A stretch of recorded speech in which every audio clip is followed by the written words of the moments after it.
네, 마감 전 업앤다운 김동현 전문가입니다. 안녕하십니까? 네, 안녕하세요. 네, 자, 지난주에 뭐 5거래일 연속으로 좀 안 좋았던 장이 이번 주에는 뭐 오늘 금요일인데요. 월요일 빼고는 전반적으로 좀 강한 흐름 계속 이어지고 있습니다. 지금 거래소 코스닥 어제에 서 오늘까지 1% 이상 상승 보여주고 있는데요. 자, 오늘 시장 어떻게 보고 계십니까? 예, 일단 뭐 변동성 장세에서 그동안 지난주까지 말씀하신 대로 아래쪽으로 변동성이 컸다면은 지금 반등 변동성이 오늘까지 조금 연장이 돼 있다. 뭐 이렇게 정도만 보시면 될 것 같습니다. 시세를 보시기 전에 일단 추세를 먼저 봐야 되는 게 아주 기본 중에 기본인데 현재 반등이 추세의 전환이냐를 논할 상황은 뭐 지금 여전히 조금도 아니죠. 시장이 아래쪽으로 하방 확장 상태에서 이제 1차 반등 나왔으니까 또 수렴하는 또 재반락이 나올 텐데 이 재반락이 수렴의 반락인지 다시 저점을 위협하는 재하락이 될지는 현재로서는 불확실성이 유지되고 있다. 9월 17일 FOMC에다가 9월 첫 주에 뭐 제조업 지수를 포함해서 고용 지표, 오늘 소비 지표들 막 튀어나오면 어제 미국 GDP로 인한 상승이 오히려 경기 호전적인 요인이 다시 악재가 될 수 있는 장이기 때문에 여전히 불확실성 구간에 있다라고 보셔야 될 것 같고요. 기술적 반등이다. 이렇게 보시고 저는 개인적으로 여전히 특히 코스닥 쪽은 높게 몰리신 분들 반등 이용해서 여전히 매도 손절 의견을 가지고 있습니다. 네. 자, 종목 보도록 하겠습니다. 지금 뭐 종목도 그렇고요. 업종상으로도 뭐 대부분이 다뭐 올라가고 있기 때문에 전체적으로 뭐 좋습니다. 거래소가 한 660개, 코스닥이 한 850개 종목이 오르는데요. 자, 종목 먼저 상승하는 쪽 보도록 하겠습니다. 자, 포스코가 이번 주에 뭐 움직임이 좀 큽니다. 오늘도 한 4% 정도 올라갑니다. 18만 8천 원 선 나와 있는데요. 뭐 이 종목은 낮은 밸류에이션 매력 뭐 이런 걸로 좀 봐야 되겠습니까?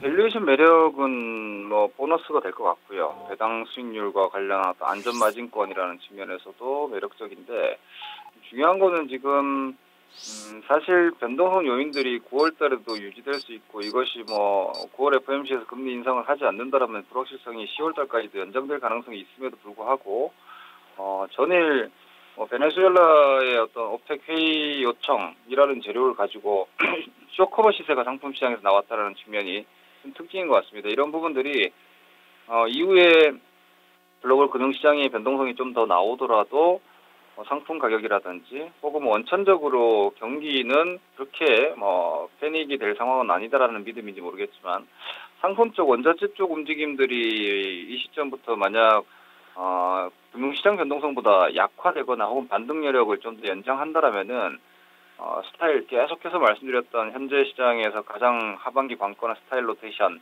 미국의 금리 인상과 여러 가지 그 금융시장의 구조 자체가 성장주에서 가치주, 경기주 쪽으로 어떤 전환되는 이런 구조가 좀 가속화될 수 있기 때문에 이번 주 포스코를 포함해서 지금 꿀뚝주들이 반등세가 오히려 코스닥 종목들 못지않게 많이 나오고 있습니다. 이 주식들은 이번 충격을 크게 받지 않았는데도 반등이 이렇게 강력하게 나오고 있다는 것은 현재 시장이 꺾인 상태에서 반등 나오는 코스닥보다는 장기적인 밸류에이션권에서 바닥 전환 신호들이 좀 나오고 있는 이런 가치주 쪽으로의 포트폴리오 이동은 여전히 좀 적극적으로 좀 임하셔야 되지 않을까라고 보여지기 때문에 포스코를 그 기준 종목으로 놓고 보시는 것도 괜찮을 것 같습니다. 네, 롯데케미칼 보겠습니다. 일단 유가는 뭐 10% 급반등입니다만 40달러 초입에 아직 머물러 있고요. 또 3분기 영업이익 가이던스가 3천억대 후반입니다만 2분기와 비교해서는 상당히 좀 미미한 수준이 될 수도 있을 것 같습니다. 오늘 주가가 뭐 그런 부분 반영했는지요. 아침에는 거의 한 10%뭐 떠서 나왔었는데 현재는 고점 대비로 낙폭을 좀 많이 키워놨습니다. 한 5% 밀려 있는데요. 자, 롯데케미칼은 어떻게 좀 대응을 해야 되겠습니까?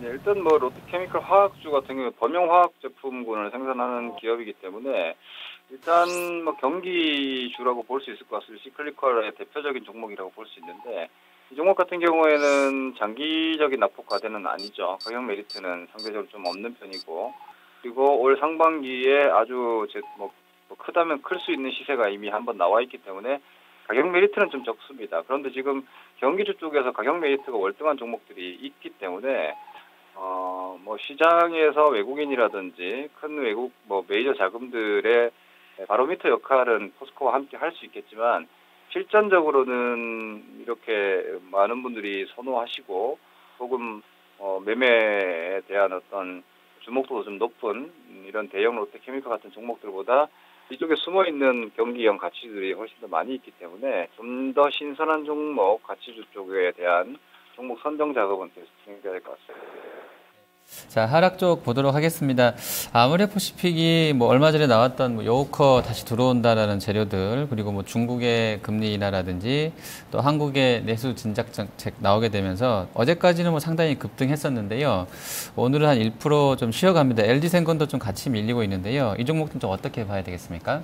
네, 어제 말씀드린 대로 제가 어제 이 CJ ENM도 말씀드렸고 로엔도 이전에 말씀드린 적이 있고 시장에서 좀 괜찮은 상대적으로 뭐 실적도 좀 양호하고 그리고 아직은 성장 스토리를 계속해서 좀 부스팅할 수 있는 이런 종목군들 또한 코스닥 시장이나 중소형주 혹은 뭐 내수 쪽 관련 최근에 상반기까지 좋았던 종목군들이 요즘 요 며칠 보면 비싸게 사주는 매수세가 약해진 것 같습니다. 이건 뚜렷한 현상인 것 같습니다. 전반적으로 반등은 뭐 어느 정도 나오고 있는 상황들이지만 이것이 다 이미 7월 이전에 추세가 한번 꺾여 나온 종목들이 되돌림 반등의 범주에 있고 새롭게 어떤 고가를 치고 나가는 에너지, 그냥 치고 나가는 것이 아니라 그쪽에서 고수익을 주는 움직임이 전혀 없다라는 측면에서 보면 높게 사가지고 고수익을 기대할 만한 장세는 아직 아닌 것으로 보이고요. 더불어 이후에 만약 그런 움직임들이 선별적으로 나온다 하더라도 누차 말씀드리듯 이제 중소형주나 코스닥 시장은 10개 중에 2개 내지는 3개를 찾아내는 게임이기 때문에 반대로 두세 종목을 찾지 못하면은 나머지 7개 내지는 8개 종목에 지뢰가 터질 수 있다고 저는 보고 있기 때문에 여전히 초보자분들의 경우에는 현재는 오히려 코스닥 쪽 성장주들, 조정 나온 단기 낙폭주들보다 중장기적으로 소외되어 있는 가치주가 훨씬 더 안정적이면서 고수익을 줄 수 있다고 보고 있습니다. 네. 자, 그리고 현대차 보도록 하겠습니다. 지금 어제도 한 2% 밀렸었고요. 오늘도 2% 추가적인 약세 진행되고 있는데요. 14만 원 초입까지 와 있습니다. 어떻게 대응 짜야 되겠습니까? 네, 현대차가 먼저 반등한 움직임입니다. 7월달 저점 만들고 8월 시장의 흔들림에 전혀 조정 없이 지금 반등이 이어졌는데 21선 터치하자마자 눈에 띄게 약해지고 있습니다. 지금 보면 경기 관련 종목군들이나 중기 코스피 쪽의 낙폭과대주들이 역배열에 있는 종목들이 많이 있는데 현대차의 움직임을 보면은 일단 당분간 시장이 좀 월등히 좋아지기 전까지는 하반 경직형 기술 반등은 코스피 쪽에서는 일단 121선 저항이겠구나라고 판단하시고 단기 기대 수익 목표치를 잡으신다거나 혹은 매수 공략을 하시는 데 있어서도 121선 근접권에 있다라면은 굳이 최근에 며칠 올라온 자리에서 사지 않고 기다리셔서 20선 이하라든지 다시 저가를 좀 노리시는 이런 활용도는 있을 것 같습니다. 네. 자, 그리고 나이스 평가 정보, 이 종목도 상당히 뭐 위아래로 많이 움직입니다. 지금 뭐 16,000원 갔다가 최근에 11,000원까지 밀렸었고요. 거기서 다시 또 한 15,000원까지 빠르게 또 올라왔었는데요. 오늘은 또 한 2% 조정 나와 있습니다. 직전 고점에서 딱 지금 맞닥뜨린 그 마주보기 패턴 나오고 있는데요. 자, 그래도 뭐 5일선은 아직 살아있는 구간대인 것 같은데요. 어떻게 좀 전략 짜야 되겠습니까? 네, 전에도 몇 번 말씀드렸다시피 그 핀테크는 하반기에 사실 스케줄 자체가 모멘텀으로 살아 있습니다. 그런데 어느 업체가 선정되든 간에 이렇게 신용평가사라든지 혹은 보안 관련한 금융 관련한 어떤 보안 업체들 이런 종목군들 어차피 핀테크 산업 성장과 함께 같이 스토리가 나올 종목들이기 때문에 다른 종목들보다 모멘텀 상황은 훨씬 좋다고 봐야 될 것 같습니다. 그런데 이렇게 어떤 성장 스토리가 좀 뚜렷한 종목들도 지금 시장이 위쪽으로 아직 치고 나간 에너지가 없다라는 점, 이것이 지금 현재 코스닥 시장과 성장주 섹터 전반의 움직임의 가장 큰 특징이라고 보이기 때문에 저는 개인적으로 이런 종목들은 앞서 말씀드린 살아남는 두세 종목 중에 하나일 수 있다라고 보지만 현재로서는 살아남을 수 있는 두세 종목 또한 지나친 상반 기대감은 일단 좀 접고 보시면 오히려 단기 전략은 좀 많이 나올 수 있겠다라고 보입니다. 네.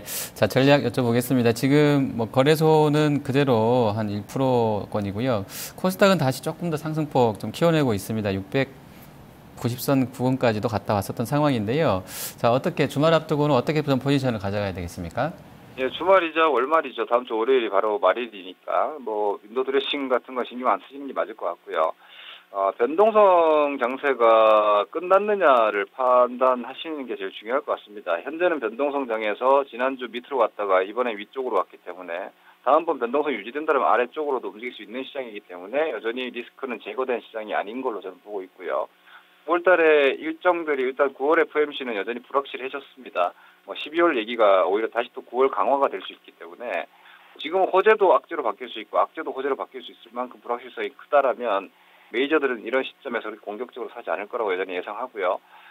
시장의 어떤 중기적인 연말을 대비하는 전략은 FOMC에 대한 불확실성 제거 이후에 보셔도 충분하지 않을 거라고 여전히 보고 있습니다. 더불어서 기술적 반등 구조를 가지고 있는 코스닥 성장주들 여전히 저는 좀 적극적인 현금화를 일단 하고 보자. 이전 한 1년 이상 코스닥 쪽에서 포지션을 오랫동안 유지하셨더라도 일단 코스닥 쪽에서는 자금을 좀 크게 축소시키거나 혹은 전략 매도까지 한번 하시고 시장의 스타일 변화를 좀 체크하실 필요가 있겠다라고 보여집니다. 최근에 움직이는 코스피 쪽의 움직임이나 가치주들 혹은 경기 민감주들이 상대 수익률이 코스닥의 어떤 성장주보다 좋아지고 있다는 점은 1년 만에 보여지는 혹은 4년 만에 보여지는 아주 큰 변화이기 때문에 이 정도의 큰 스타일 변화 구간에서는 일반 개인 투자자분들도 반드시 포트폴리오에 대한 어떤 재설정이나 부상이 좀 필요하다고 보여지기 때문에 지금은 지수의 오르내림보다도 실전적으로 봤을 때는 좀 예민한 구간이기 때문에 그냥 시장에 어떤 맡겨서 포트폴리오를 그냥 지켜보시기보다는 적극적인 포지션을 여전히 가져가실 필요가 있을 것 같습니다. 네.